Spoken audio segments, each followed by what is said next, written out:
दुसऱ्या दिवशी सकाळी स्वरा लवकर उठली. तिने घरातील सगळी कामं आटोपली. आदित्यनेही अंघोळ करून नेहमीप्रमाणे साधे कपडे घातले. त्याने आपल्या जुन्या बॅगेत डबा ठेवला. स्वरा हसत म्हणाली, आज माझी मुलाखत आहे. खूप भीती वाटते. आदित्य तिच्याकडे पाहून म्हणाला, भीती नाही, आत्मविश्वास ठेव. तुला नक्की नोकरी मिळेल. दोघे घराबाहेर पडले. थोड्या वेळाने ते एका मोठ्या कंपनीसमोर येऊन थांबले. उंच काचेची इमारत, दारात सुरक्षा रक्षक, आत ये जा करणारे शेकडो कर्मचारी. हे सगळं पाहून स्वरा थक्क झाली. ती हळू आवाजात म्हणाली, इतकी मोठी कंपनी, मला इथे नोकरी मिळेल का? आदित्य हसला, प्रयत्न कर, बाकी देवावर सोड. तेवढ्यात एक कर्मचारी बाहेर आला. त्याने आदित्यकडे पाहून नम्रपणे हसत विचारलं, आज थोडे लवकर आलात? आदित्यने फक्त हलकंसं हसून मान डोलावली. स्वराला थोडा वेळ आश्चर्य वाटलं. तुम्हाला हे लोक ओळखतात का? आदित्य शांतपणे म्हणाला, इथे रोज येतो ना म्हणून. स्वरानेही पुढे काही विचारलं नाही. ती मुलाखतीसाठी आत गेली.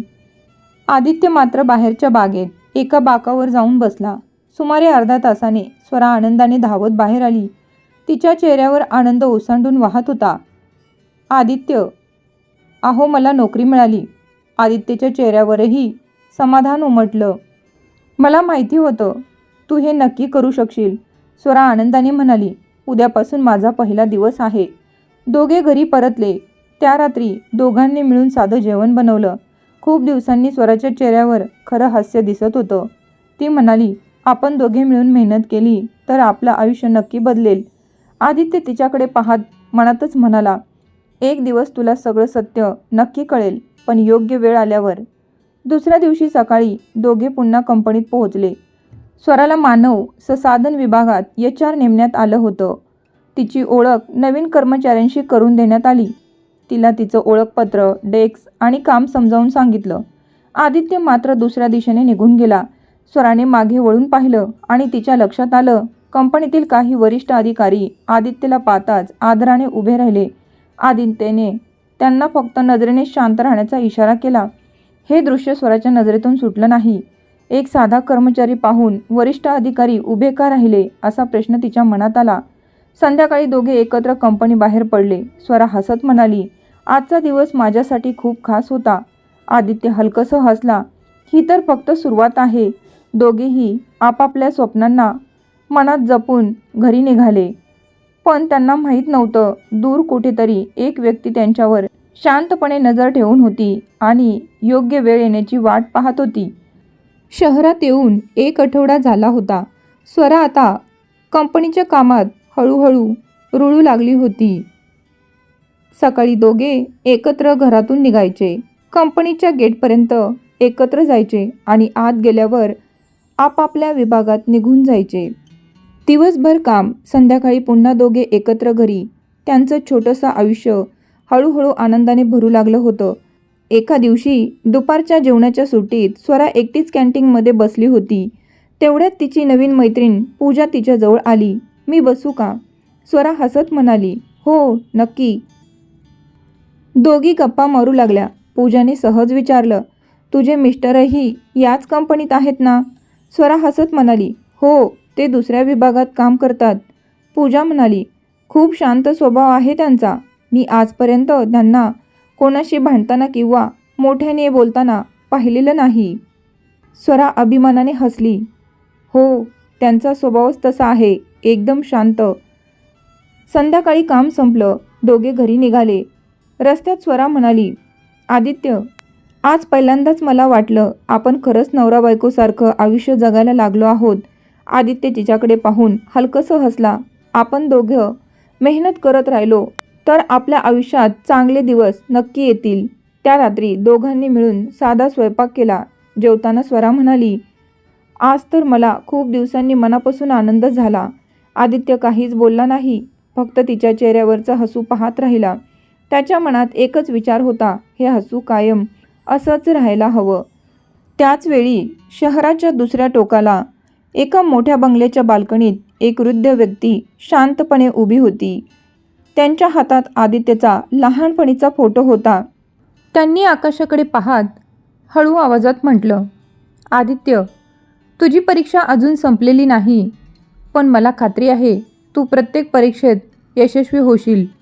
त्यांच्या डोळ्यात अभिमानही होता आणि नातवाची ओढही. शहरात येऊन 1 आठवडा झाला होता. आदित्य आणि स्वराचं आयुष्य आता हळूहळू पूर्वपदावर येऊ लागलं होतं.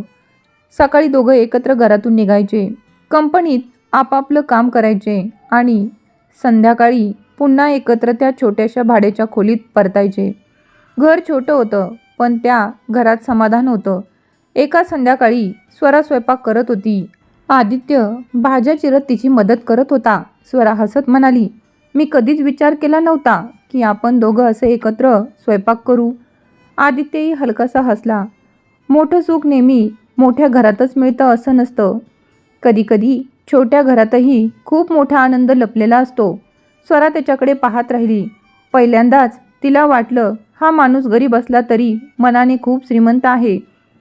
दुसऱ्या दिवशी कंपनीत काम सुरू होतं. स्वरा आता तिच्या कामात चांगलीच रुळली होती. सगळे तिच्या कामाचे कौतुक करत होते. संध्याकाळी दोघे घरी परतले. जेवण झाल्यावर आदित्य बाहेर अंगणात बसला. आकाशात चमकणाऱ्या चंद्राकडे पाहत तो काहीतरी विचार करत होता. स्वरा त्याच्या शेजारी येऊन बसली. ती हळू आवाजात म्हणाली, एक विचारू, तुम्ही नेहमी एवढ्या शांत का असतात? आदित्य हलकासा हसला. प्रत्येक माणसाच्या आयुष्यात काही अशी पानं असतात जी तो कोणालाही वाचून देत नाही. स्वराने पुढे काही विचारलं नाही. तिला जाणवलं, एक दिवस हा माणूस स्वतःच सगळं सांगेल. स्वरा आता कंपनीत काम करू लागली होती. सुरुवातीला तिला वाटायचं की आदित्य फक्त एक साधा कर्मचारी आहे. ऑफिसमध्ये तो नेहमी साधेच कपडे घालून यायचा, सर्वांशी हसून बोलायचा आणि स्वतःचं काम शांतपणे करायचा. पण तिला एक गोष्ट सतत खटकायची. कंपनीतील अनेक वरिष्ठ अधिकारी त्याच्याशी बोलताना विशेष आदराने का वागत होते. एक दिवस दुपारच्या जेवणाच्या सुट्टीत स्वरा कॅन्टीनमध्ये एकटी बसली होती. तेवढ्यात आदित्य तिच्यासमोर येऊन बसला. मी बसलो तर चालेल ना? त्याने हसत विचारलं. स्वरा हलकसं हसली. परवानगी मागायची गरज आहे का? त्या दिवसापासून दोघांच्या गप्पा वाढू लागल्या. काम, आयुष्य, स्वप्न, बालपण, प्रत्येक विषयावर ते मनमोकळेपणाने बोलू लागले. स्वराला जाणवलं की आदित्यमध्ये पैशांचा किंवा पदाचा अजिबात गर्व नाही. तो प्रत्येक कर्मचाऱ्याला समान वागणूक देत होता. एका संध्याकाळी ऑफिस सुटल्यानंतर जोरदार पाऊस सुरू झाला. सर्वजण निघून गेले होते. स्वराकडे छत्री नव्हती. आदित्य तिच्यासमोर आला. चल, मी सोडतो तुला. नको, मी जाईन. हट्ट करू नकोस, आजारी पडशील. दोघे एका छत्रीतून चालत निघाले. रस्त्यावर पडणाऱ्या पावसाच्या सरी, थंड वारा आणि दोघांमधील शांतता. त्या शांततेतही अनेक भावना दडल्या होत्या. त्या दिवशी स्वराला पहिल्यांदाच जाणवलं ती आदित्यच्या प्रेमात पडत आहे. काही दिवसांनी आदित्यने स्वराला शहराबाहेरील एका छोट्या मंदिरात बोलवलं. स्वरा थोडी घाबरतच तिथे पोहोचली.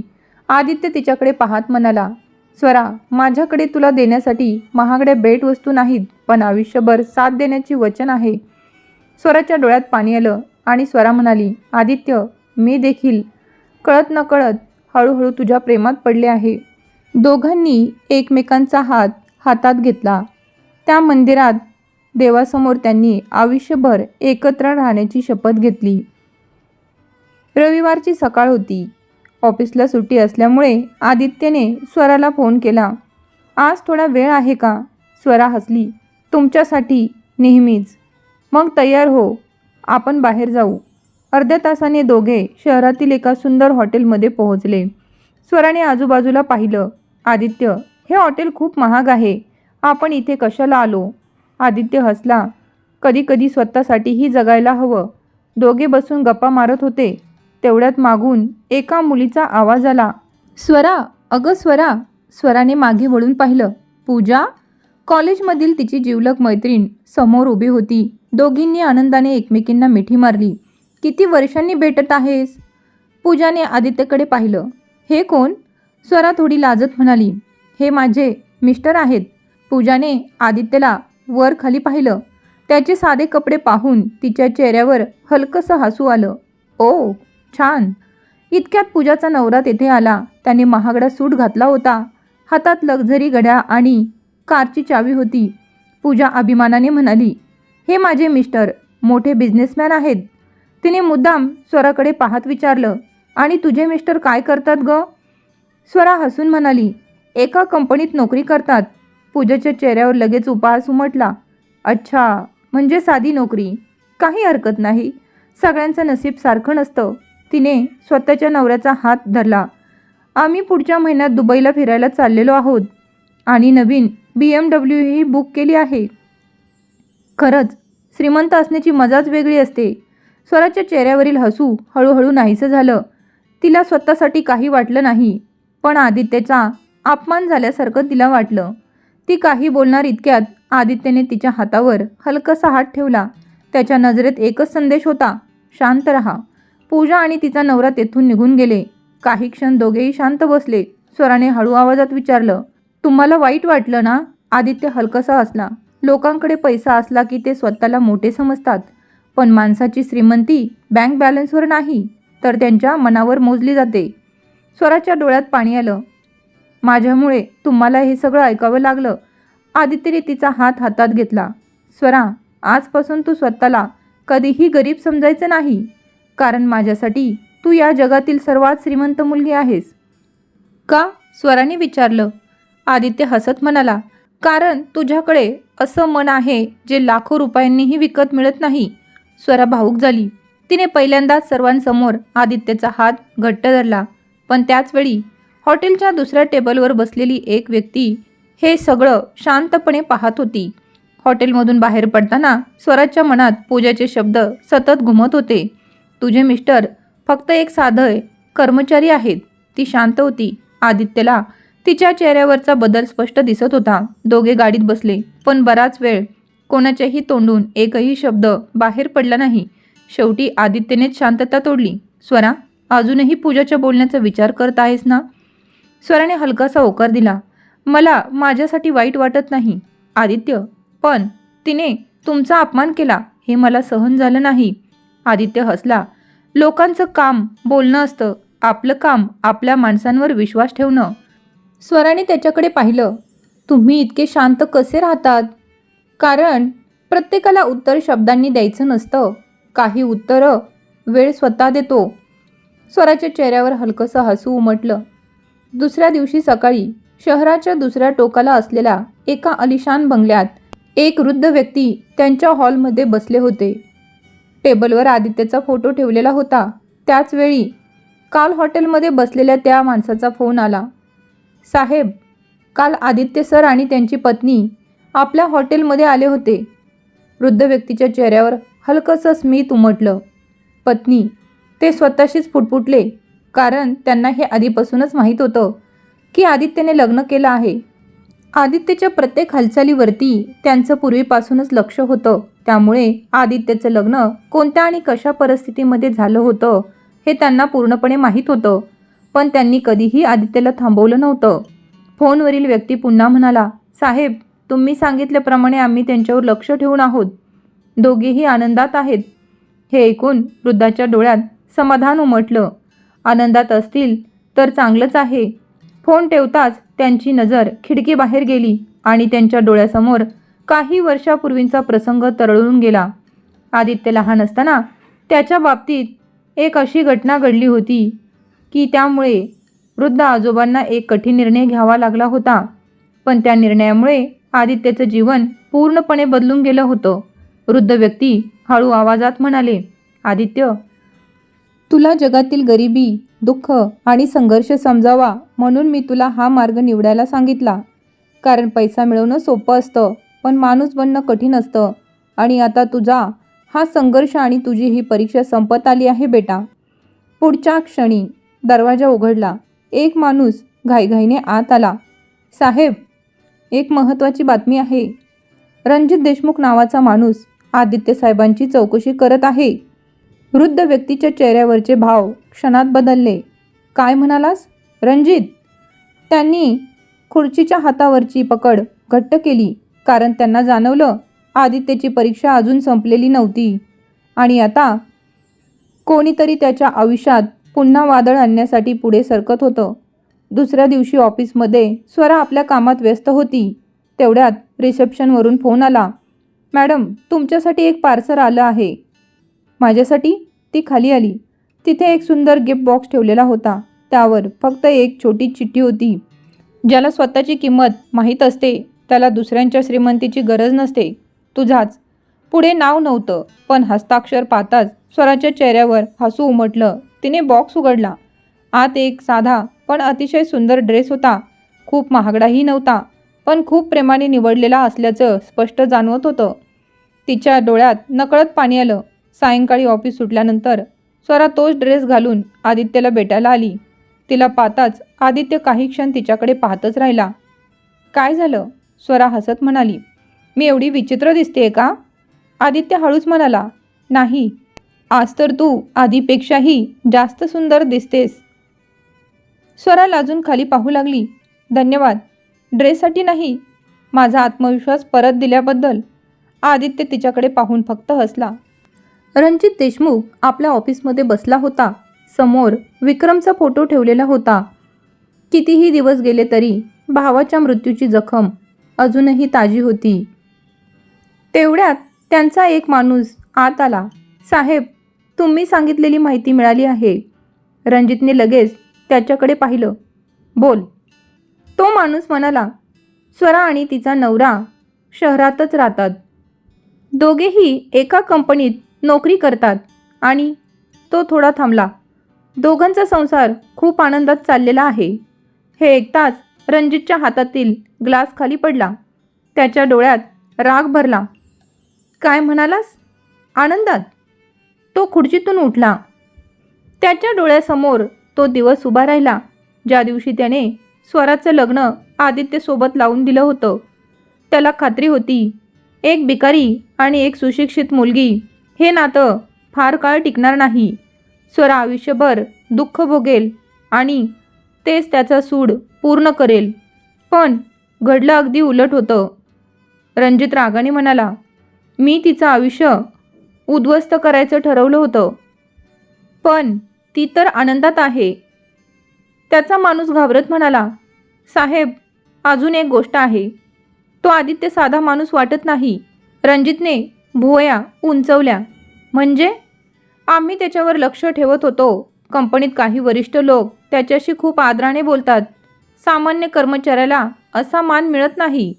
क्षणभर रणजित विचारात पडला. पहिल्यांदाच त्याच्या मनात संशय निर्माण झाला. हा माणूस नेमका कोण आहे? पण पुढच्या क्षणी त्याच्या चेहऱ्यावर एक थंड हसू उमटलं. तो कोण आहे हे नंतर पाहू.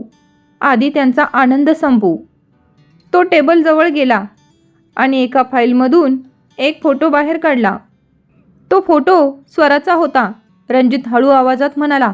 स्वरा, तुझं आयुष्य शांत राहावं म्हणून मी तुला सोडणार नाही. मग त्याने आपल्या माणसांना आदेश दिला. त्या कंपनीबद्दल संपूर्ण माहिती काढा.